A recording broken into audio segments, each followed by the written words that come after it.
आता या ठिकाणी यानंतर खचदरी. कधी कधी भूकवचाला ताण पडून समोरासमोर दोन तडे पडतात आणि या दोन तड्यांच्या दरम्यानचा भूभाग खचतो. असा खचलेला खोलगट भाग म्हणजे खचदरी. खचदरीच्या दोन्ही बाजूंचे उतार तीव्र असतात. उदाहरणार्थ भारतातील नर्मदा नदीची खचदरी. यानंतर बघूया खंड निर्माणकारी हालचाली. मंद भू हालचाली पृथ्वीच्या केंद्राकडे किंवा पृथ्वीच्या केंद्रापासून भूकवचाच्या दिशेने होतात. यामुळे भूकवचाचा विस्तीर्ण भाग वर उचलला जातो किंवा खाली खचतो.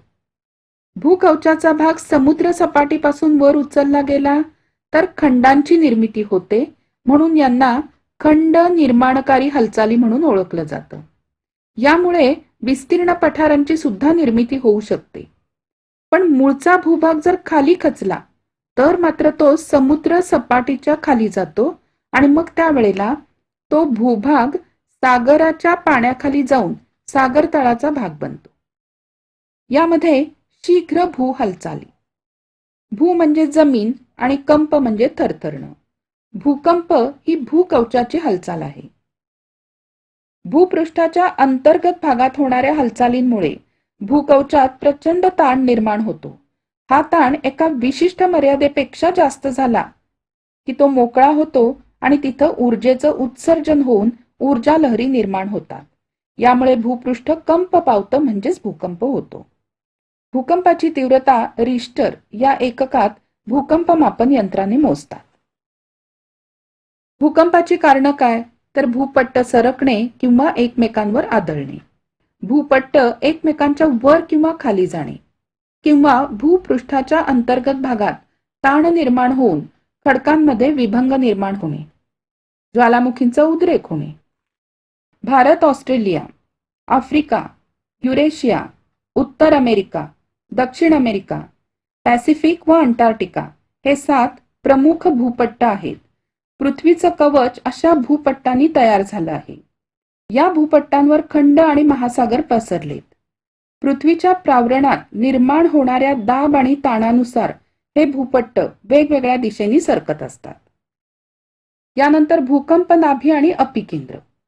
भूपृष्ठाखाली होणाऱ्या हालचालींमुळे मोठ्या प्रमाणात ताण निर्माण होतो, तो साचतो आणि तो ज्या ठिकाणी मोकळा होतो त्या ठिकाणी ऊर्जेचं उत्सर्जन होतं. तिथं भूकंप केंद्र असतं, त्याला भूकंप नाभी म्हणतात. या केंद्रातून विविध दिशांना ऊर्जा लहरी पसरतात. या लहरी भूपृष्ठावर जिथं सगळ्यात पहिल्यांदा पोचतात तिथं भूकंपाचा धक्का पहिल्यांदा जाणवतो. भूपृष्ठावरच्या अशा केंद्राला भूकंपाचं अपिकेंद्र म्हणतात. ते भूकंप नाभीशी लंबरूप असतं. भूकंप नाभीकडून ताण मुक्त झाल्यावर मुक्त झालेल्या या ऊर्जेचं उत्सर्जन सगळ्या दिशांनी होतं आणि विविध लहरींच्या रूपात ही ऊर्जा भूपृष्ठाकडे येते. या भूकंप लहरींचे 3 प्रकार असतात. पहिली आहे प्राथमिक लहरी. भूगर्भात ऊर्जेचं उत्सर्जन झालं की या लहरी भूपृष्ठावर सगळ्यात पहिल्यांदा पोचतात. या भूकंप नाभीपासून पृथ्वीच्या त्रिज्येच्या स्वरूपात सर्व दिशांनी भूपृष्ठाकडे अत्यंत वेगाने प्रवास करतात. या घन, द्रव, वायू या तिन्ही माध्यमातून प्रवास करतात. मात्र द्रव रूपात प्रवास करत असताना त्यांच्या दिशेमध्ये बदल होतो. या लहरींमुळे भूपृष्ठावरच्या इमारती पुढे मागे हलतात. यानंतर दुय्यम लहरी. प्राथमिक लहरींच्या नंतर भूपृष्ठावर पोचणाऱ्या लहरी म्हणजे दुय्यम लहरी किंवा एस लहरी. या सुद्धा नाभी केंद्रापासून सर्व दिशांना पसरतात, पण त्यांचा वेग प्राथमिक लहरींपेक्षा कमी असतो. या फक्त घन पदार्थातून प्रवास करतात, पण द्रव पदार्थात शिरल्यावर त्या शोषल्या जातात. यामुळे भूपृष्ठावरच्या इमारती वर खाली हलतात आणि या प्राथमिक लहरींपेक्षा अधिक विध्वंसक असतात. तिसरा प्रकार म्हणजे भूपृष्ठ लहरी. प्राथमिक आणि दुय्यम लहरी भूपृष्ठापर्यंत येऊन पोचल्यावर भूपृष्ठ लहरींची निर्मिती होते. या लहरी भूकवचात पृथ्वीच्या परिघाच्या दिशेने प्रवास करतात. त्या अतिशय विनाशकारी असतात. भूकंप मापन यंत्राद्वारे भूकंप लहरींचा आलेख काढून त्यांची तीव्रता आपल्याला समजते. भूकंपाचे परिणाम काय? तर जमिनीला तडे पडतात, दरडी कोसळतात, भूजलाचे मार्ग बदलतात, म्हणजेच विहिरींना पाणी येतं किंवा विहिरी कोरड्या पडतात. काही प्रदेश उंचावले जातात तर काही प्रदेश खचतात. सागराच्या पाण्यात त्सुनामी लाटा तयार होतात. हिमाच्छादित प्रदेशात हिमकडे कोसळतात. इमारती कोसळून जीवित आणि वित्तहानी होते. वाहतुकीचे मार्ग खंडित होतात तर संदेशवहन व्यवस्था कोलमडते. त्यानंतर ज्वालामुखी.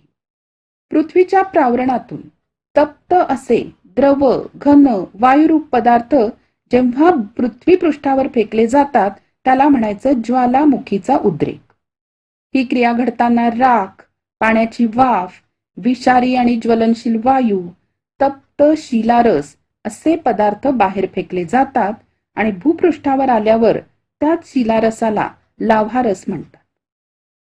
उद्रेकाच्या स्वरूपानुसार ज्वालामुखीचे प्रकार याप्रमाणे. 1. केंद्रीय ज्वालामुखी. उद्रेकाच्या वेळेला शिलारस भूपृष्ठांतर्गत मोठ्या नलिकेसारख्या भागातून वर येतो. बाहेर आलेला लाव्हारस या नलिकेच्या मुखाभोवती पसरतो. त्यामुळे शंकूच्या आकाराचे ज्वालामुखी पर्वत तयार होतात. उदाहरणार्थ जपानमधला फुजियामा. दुसरं म्हणजे भेगीय ज्वालामुखी. ज्वालामुखीचा उद्रेक होताना लाव्हारस एखाद्या नलिकेऐवजी अनेक तडांमधून जेव्हा बाहेर पडतो त्याला भेगीय ज्वालामुखी म्हणतात. ज्वालामुखी उद्रेकातून बाहेर पडणारे पदार्थ तडांच्या दोन्ही बाजूला पसरतात आणि ज्वालामुखीची पठार तयार होतात. उदाहरणार्थ भारतातील दख्खनचं पठार. जगामधील भूपट्ट, भूकंप क्षेत्र आणि ज्वालामुखी यांचा नकाशा बघताना आपल्या लक्षात येतं की भूपट्ट सीमांचा भूकंप क्षेत्र आणि ज्वालामुखी क्षेत्र यांच्याशी थेट संबंध आहे. बहुतेक ज्वालामुखी हे या सीमांवर आहेत. त्याचप्रमाणे भूकंप क्षेत्राचा विस्तार सुद्धा या सीमावर्ती भागात दिसून येतो. भूपट्ट सीमांच्या ज्या भागात भूप्रदेश भूकवचाच्या आत जातो त्या ठिकाणी भूपट्ट ऱ्हास पावत असतो. अशा सीमांना भूपट्ट ऱ्हास सीमा म्हणतात. ज्या सीमांच्या क्षेत्रात नवीन भूपृष्ठ आकाराला येत असतात अशा सीमांना भूपृष्ठ निर्मिती सीमा म्हणतात आणि या दोनही क्रिया भूकवचात सतत सुरू असतात. यानंतर बघूया ज्वालामुखीचे परिणाम. ज्वालामुखीच्या उद्रेकामुळे जीवित आणि वित्तहानी होते. महासागरातील ज्वालामुखीमुळे त्सुनामी लाटा निर्माण होतात. ज्वालामुखीतून बाहेर पडणारी धूळ, धूर, राख यामुळे पर्यावरणीय संतुलन बिघडतं. ज्वालामुखीच्या राखेमुळे जमीन सुपीक बनते. लाव्हारसामुळे अनेक प्रकारची खनिज भूपृष्ठाजवळ उपलब्ध होतात. ज्वालामुखीच्या उद्रेकामुळे नवभूमी निर्माण होते किंवा एखादं बेट नष्टही होतं. मृत ज्वालामुखींच्या मुखाशी पावसाचं पाणी जमा होऊन सरोवर निर्माण होतात.